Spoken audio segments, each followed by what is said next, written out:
Eh bien salut tout le monde, c'est Soro, j'espère que vous allez bien, moi ça va plutôt nickel, comme d'habitude. Aujourd'hui, on se retrouve pour une nouvelle vidéo, un nouvel info de saut qui risque encore une fois d'être court, mais écoutez, c'est pareil, c'est un sujet et surtout un véhicule qui me plaisait bien, mais il n'y a pas énormément de choses à dire non plus dessus. Aujourd'hui, on se retrouve pour parler du destroyer principal et surtout très stylé de l'armée de la République. Je veux bien évidemment parler du père, du grand-père de l'Imperial Star Destroyer. Aujourd'hui, nous allons parler du Venator. N'oubliez pas de vous abonner, lâcher un like, de partager, de commenter pour me donner un autre véhicule que vous aimeriez bien voir. En attendant, c'est parti. Le Venator, du coup, le Star Destroyer Venator, son nom complet, est un véhicule très utilisé dans la fin de la guerre des clones. Il sert de transport de troupes, transport de véhicules, de vaisseaux, de gunship, de RTTT, de tout ce que vous voulez. Est un vaisseau amiral et très important de la guerre des clones. Il permet un soutien aérien comme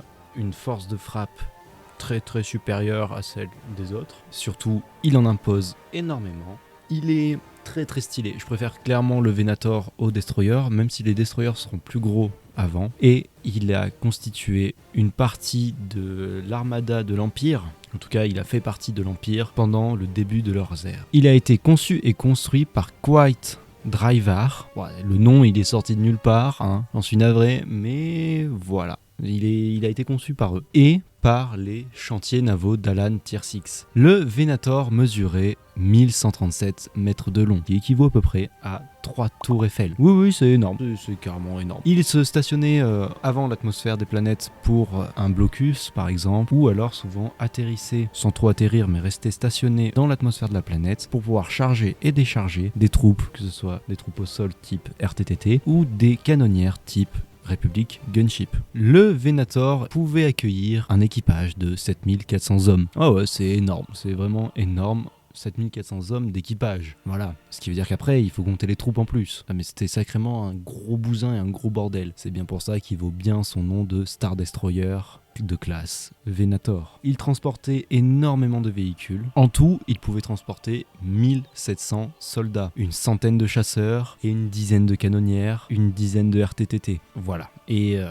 il était bien mastoc, bien lourd. Mais vraiment, c'est une dinguerie comment le vaisseau est incroyablement beau. Surtout, j'apprécie énormément l'utilité qu'on lui donne dans la série The Clone Wars, où on en voit un à chaque épisode quasiment, et que tu montres qu'il en impose, car chaque fois que l'ordre Jedi ou la République, les clones, libèrent une planète, que tu vois Star Destroyer de classe Venator arriver dans l'atmosphère, et que tu vois la taille du bordel et que tu vois la planète, tu te dis que ça en impose. C'est bien pour ça aussi que les séparatistes souvent rendaient les armes ou en tout cas fuyaient en voyant un destroyer apparaître dans l'atmosphère, car ça voulait dire que leur blocus séparatiste avait été détruit et que rien ne pouvait pour le moment en tout cas détruire le Star Destroyer en lui-même s'il n'avait pas de force aérienne. Ce qu'il faut savoir, c'est que le Venator a été conçu grâce au modèle de l'Acclamator, un vaisseau, enfin son papa en gros, voilà, mais un peu moins grand, un peu plus petit, enfin un peu moins massif et surtout il transportait moins de troupes. Mais le Star Destroyer de classe Venator doit sa fabrication au Star Destroyer de classe Acclamator. Ce fameux Star Destroyer que l'on peut remarquer à la toute fin du second film,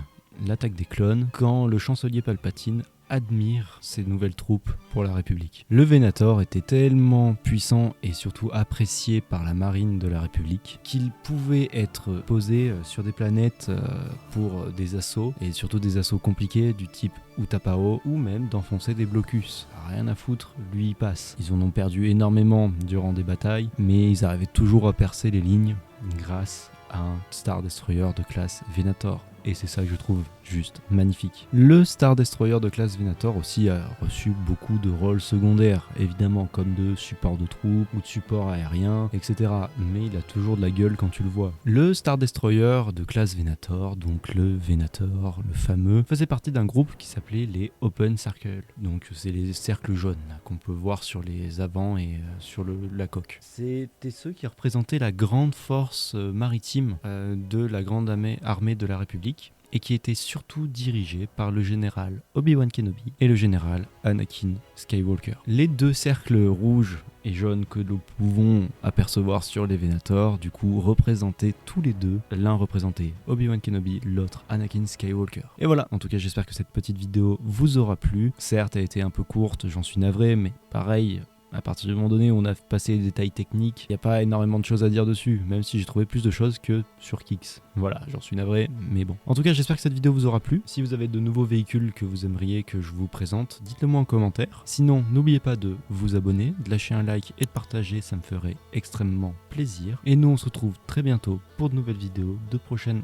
infos de Solo. Et puis moi, je vous dis à la prochaine pour de nouvelles vidéos. Ciao!